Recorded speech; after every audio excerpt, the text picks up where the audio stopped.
Merhaba, iyi haftalar, iyi günler. Tahir Elçi'nin Diyarbakır Barosu Başkanı, İnsan Hakları Savunucusu Tahir Elçi'nin Diyarbakır'da dört ayaklı minare önünde basın açıklaması yaptıktan hemen sonra ya da yaparken öldürülmesinin üzerinden tam bir yıl geçti. Bugün öldürülmesinin 1. yıl dönümü. Dün gibi hatırlıyorum, çok büyük bir şoktu. Ve o bir yıl içerisinde çok şeyler yaşandı Türkiye'de. Hep kötü şeyler yaşandı maalesef. Ama Tahir Elçi davasıyla ilgili olarak ne yaşandığı konusuna gelecek olursak, eşi Türkan Elçi bugün Cumhuriyet Gazetesi'ne verdiği röportajda ortada ne bir iddianame, ne bir tanık, ne de bir sanık var. Bir yıl içinde nasıl mesafe kat edildiğine siz karar verin diyor ve göz göre göre bir faili meçhula doğru yol aldığını söylüyor. Sahipsiz kaldı.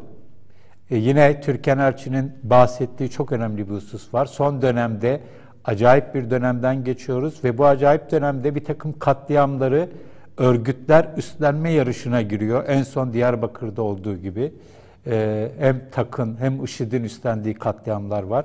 Ama Tahir Elçi cinayetini kimse üstlenmiyor. Böyle de ilginç bir durum var. Bir yıl içerisinde neler oldu, neler değişti? Yine Türkan Elçi'ye başvurmak istiyorum. Onun kendisiyle ilgili söylediklerini aslında tüm Türkiye için çoğullaştırabiliriz. Şöyle demiş: Tahir'den sonra her şey çok değişti. Bir umutsuzluk ve hüzün mevsimine girdim.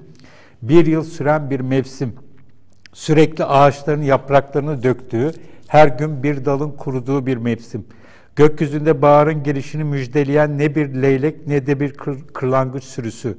Hayatımızda, evimizde ne değişti diye sorusunu tekrarlayacak olursanız size diyeceğim şudur diye devam ediyor. Ama buradaki özellikle söylediği sürekli bir umutsuzluk ve hüzün mevsimi tüm Türkiye için söylenebilir. Tahir Elçi olayında da özellikle Kürt meselesi bağlamında, Kürt sorunu bağlamında bir yılda her şey çok daha kötüye gitti ve iyiye gideceğine dair bir baharın gelişini müjdeleyecek ne bir leylek ne bir kırlangıç sürüsü demiş Türkan Elçi. Aynı şekilde benzer bir durumla Türkiye karşı karşıya. Bir yıl içerisinde ne oldu? Bir yıl öncesinde ne vardı? Önce şunu vurgulayalım. Tahir Elçi, Türkiye'de sayıları giderek azalan devlet ve örgüt arasında Kürtlerin ve genel olarak, özel olarak Kürtlerin, genel olarak Türkiye'nin haklarını, özgürlüklerini ve huzurunu, emniyetini talep eden az sayıdaki insandan birisiydi. Hendek savaşları diye şimdi adlandırılan o süreçte her iki tarafa karşı da mesafeli durabilmiş birisiydi. Eleştirelliğini hiç bozmamış birisiydi. Az sayıdaydı. Buna rağmen Tahir Elçi CNN Türk programında hedef gösterildi. CNN Türk programında bir komployla, çok açık bir komployla, bilinçli ya da bilinçsiz hiç fark etmez, komployla sıkıştırıldı ve ardından dava açıldı hakkında ve ardından da öldürüldü. Aslında Tahir Elçi'nin ölümünün startı o CNN Türk'teki programda verilmişti. O programda Tahir Elçi'yi bu kıskaca doğru yönlendiren kişilerin hiçbir üzüntü beyan ettiğine ben şahsen tanık olmadım. Zaten bir kısmının orada konuk olan diğer kişinin kim olduğunu bile hatırlamıyoruz. Ama Tahir Elçi'nin o programla beraber ölüme yolcu edildiğini görüyoruz. Gerçekten kısa bir süre içerisinde önce dava ardından cinayet yaşandı.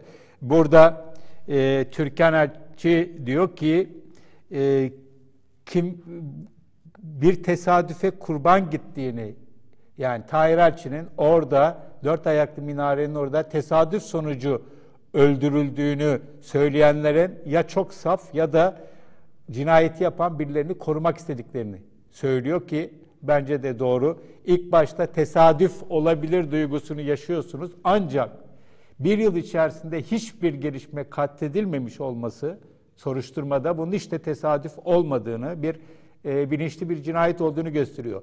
Burada Tahir Elçi'nin ölümünün, öldürülmesinin sembolik anlamı daha fazla çıkıyor. Demin de söylediğim gibi çatışmanın topyekün savaş konseptiyle birbirine karşı alenen çok sert bir savaş yürüten iki tarafın ve bu arada da savaşta her iki tarafında sivilleri genellikle savaş zayiatı olarak gördükleri bir ortamda sağduyunun seslerinden birisi, öne çıkan isimlerinden birisi olarak Tahir Elçi'nin öldürülmesi tesadüf olmasa gerek. Bu savaş mantığının, topyekün savaş mantığının daha da hakim olmasını isteyenler tarafından yapılmışa benziyor ve nitekim öyle oldu. Bir yıl boyunca Türkiye, Kürt sorununda iyice çözümsüzlüğe doğru gitti. Daha da gideceğe benziyor. Daha önemlisi Türkiye'de Kürt sorununun barışçıl müzakerelerle, demokratik yollarla çözülmesi gerektiği duygusu çok ciddi bir şekilde sabote edildi. Her taraf açısından sabote edildi. Çatışan taraflar ve çatışan taraflara destek veren insanlar bir müzakere sürecinin, diyalog sürecinin artık mümkün olmadığını, olamayacağını, olmaması gerektiğini söylemeye başladılar. Savaş çığlıkları, savaş çağrıları, savaşı sonuna kadar sürdürme çağrıları baskın bir şekilde öne çıkıyor. Burada artık Türkiye'de yeni bir çözüm süreci, adı ne olursa olsun'un artık hiçbir şekilde söz konusu olamayacağı gibi bir dayatmayla karşı karşıyayız. Peki bu dayatmayla nereye kadar gidilebilir? Hiçbir yere kadar gidilemez. Çünkü Türkiye'de Kürt sorunu tüm sorunların anasıdır. Kürt sorununu çözmediğiniz zaman Türkiye'deki hiçbir sorunu çözemezsiniz. Ekonomik sorunları da çözemezsiniz. Demokratikleşme sorunlarını, insan hakları sorunlarını, özgürlükler sorununu da çözemezsiniz. Bölgesel sorunları da çözemezsiniz. Zaten son bir yılda en çok şuna tanık olduk. Kürt sorunu artık Türkiye'nin sorunu olmanın ötesinde çok giderek sertleşen bir bölgesel sorun haline geldi ve uluslararası aktörlerin daha fazla söz sahibi olduğu bir sorun haline geldi. Kürt sorununun merkezi ilginç bir şekilde Türkiye'den Suriye'ye taşındı. Bir dönem Kürt sorununun merkezi Irak'tı. Özellikle Irak'ta Amerikan işgali döneminde bölgesel Kürt yönetiminin tanımlanmasıyla beraber, öne çıkmasıyla beraber Irak'tı. Daha sonra Türkiye'ye döndü ve bir süredir Suriye olayın merkezi haline geldi. Ve Türkiye'deki yaşanan, Kürt sorunu ile ilgili yaşanan her şey aslında Suriye üzerinden yaşanır oldu. Nitekim son bir yılda Tahir Elçi'nin öldürülmesinden sonra geçen bir yıl içerisinde Türkiye Cumhuriyeti Devleti uzun zamandır düşündüğü ama yapmadığı bir şeyi yaptı ve Suriye'ye asker yolladı. Çok ciddi bir şekilde Suriye'de Fırat Kalkanı Operasyonu adı altında Türk Silahlı Kuvvetleri varlığını sürdürüyor. Orada Özgür Suriye Ordusu güçlerine destek iddiasıyla orada ve IŞİD'le mücadele iddiasıyla orada ama esas olarak hedefin Suriye'de Kürtlerin önüne set çekmek, özellikle Kürtlerin Fırat'ın batısına geçmesini ve oradaki kantonla, Afrin kantonuyla Kobani'nin birleşmesini engellemek olduğunu biliyoruz. Dolayısıyla Türkiye'de Kürt sorunuyla ilgili yaşanan birçok şey esas olarak Suriye'deki gelişmelere endeksli bir şekilde gidiyor. Bu da Türkiye'deki işleri daha da karmaşık ve çözülmez hale getiriyor. Bir yıl içerisinde değişen en önemli hususlardan birisi aslında Tahir Elçi'nin öldürülmesinden önce bunun işaretlerini görüyorduk. Türkiye'de bir dönem Kürt sorununu ve Kürt sorununun aktörlerini özellikle HDP'yi hatta kısmen PKK'yı bir şekilde kendileri için olumlu gören, onların önüne açılmasını düşünen kesimlerin toplu bir şekilde çark ettiklerini görüyoruz. 7 Haziran seçimleri öncesini hatırlayın. HDP'ye sunulan kredileri hatırlayın ve buradaki kredilerin sunulmasında ciddi bir şekilde HDP'nin Erdoğan'a yönelik, Cumhurbaşkanı Erdoğan'a yönelik seni başkan yaptırmayacağız çıkışının rolü çok büyüktü. Ve burada birçok kesim, farklı kesimler ve buna medyanın bir bölümü de dahil ki o bölüm daha sonra demin örneğini verdik, CNN Türk örneğini verdik.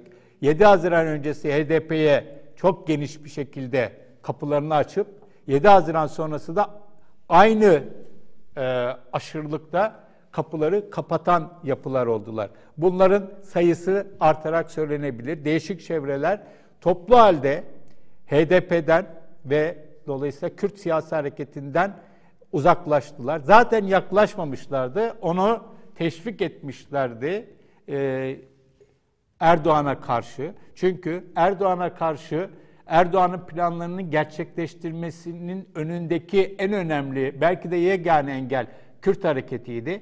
Onun önünü açtılar ama daha sonra 7 Haziran sonrasında Erdoğan'ın koalisyona izin vermemesi ve ülkeyi Kasım seçimlerine sürüklemesiyle beraber, bu arada PKK'nın da şiddeti, terörü tırmandırmasıyla beraber tamamen pozisyon değiştirmeye başladılar. Şunu görüyoruz. Dün Fethullah Gülen cemaatine en yakın durup onunla çok içli dışlı olan birçok insan bugün en büyük cemaat düşmanı, FETÖ düşmanı olarak sirayet ediyor, ortaya çıkıyorlar. Nerede en sert, en radikal FETÖ düşmanı görürseniz onların büyük bir kısmının yakın bir zamana kadar cemaatte çok içli dışlı, al-ver ilişkisi içerisinde olduklarını görürsünüz. Daha doğrusu al-ver ilişkisi demeyelim buna. Genellikle aldıklarını sanırlar ama verdikleri her zaman cemaate daha fazla olmuştur geçmişte. Şimdi bunun üzerine örtmek için çok ciddi bir şekilde FETÖ düşmanı oluyorlar. Aynı şekilde de bugün HDP'ye karşı, Selahattin Demirtaş'a karşı ya da bütün diğer Kürt hareketinin isimlerine karşı en sert, en radikal, en çığırtkan itirazları dile getirenlerin büyük bir kısmının da 7 Haziran öncesine kadar bu harekete sempatik davranmış olduğunu ya da sempatik göründüğünü görürsünüz. Çok büyük bir ikiyüzlülükle karşı karşıyayız. Bu ikiyüzlülük Türkiye'yi çok kötü yerlere sürüklüyor. Şunu söylüyorum, yani 7 Haziran öncesindeki pozisyonlarını korumaları gerekmiyordu ama 7 Haziran öncesindeki pozisyonları sahteydi ve özel olarak Kürt hareketini, genel olarak Türkiye'yi aldattı ve bu aldatılmanın bedelini de 7 Haziran sonrasında yaşadığımız sert gelişmelerle ödüyoruz. Şimdi bir yılda neler oldu? Bir yılda çok şeyler oldu. Dokunulmazlıklar kaldırıldı. Selahattin Demirtaş, Figen Yüksekdağ başta olmak üzere 10 HDP milletvekili cezaevinde. Çok sayıda HDP'li yargılanıyor. HDP, daha doğrusu Demokratik Bölgeler Partisi adıyla Güneydoğu'daki belediyelerin büyük bir kısmına teker teker kayyım atanıyor. Belediye başkanları gözaltına alınıyor, tutuklanıyor. Şu anda bildiğim kadarıyla bir tek Ağrı ve Iğdır kalmış durumda il belediyesi olarak. Onun dışında en son Bitlis'e de kayyım atandı. Belediye başkanları gözaltına alındı. Ama burada tabii en çarpıcı olan Diyarbakır'a atanması ve Gülten Kışanak'la Fırat Anlı'nın tutuklanması. Ardından Mardin'de Ahmet Türk gibi Kürt sorunuyla özdeşleşmiş, Kürt siyasetiyle özdeşleşmiş 74 yaşında ve hep barışın peşinden gitmiş bir insanın cezaevine atılması. Aslında Ahmet Türk'ün, tabii diğerleri de keza öyle ama Ahmet Türk'ün cezaevine atılmasıyla, tutuklanmasıyla Tahir Elçi'nin bir Diyarbakır'ın ortasında gündüz gözüyle kalleşçe kurşunlanması aslında çok birbirine benziyor. Tahir Elçi, Ahmet Türk gerçekten Türkiye'de Kürt sorununun barışçıl yollardan, diyalog yoluyla çözülebileceğinin çözme ısrarının öne çıkan isimleriydi.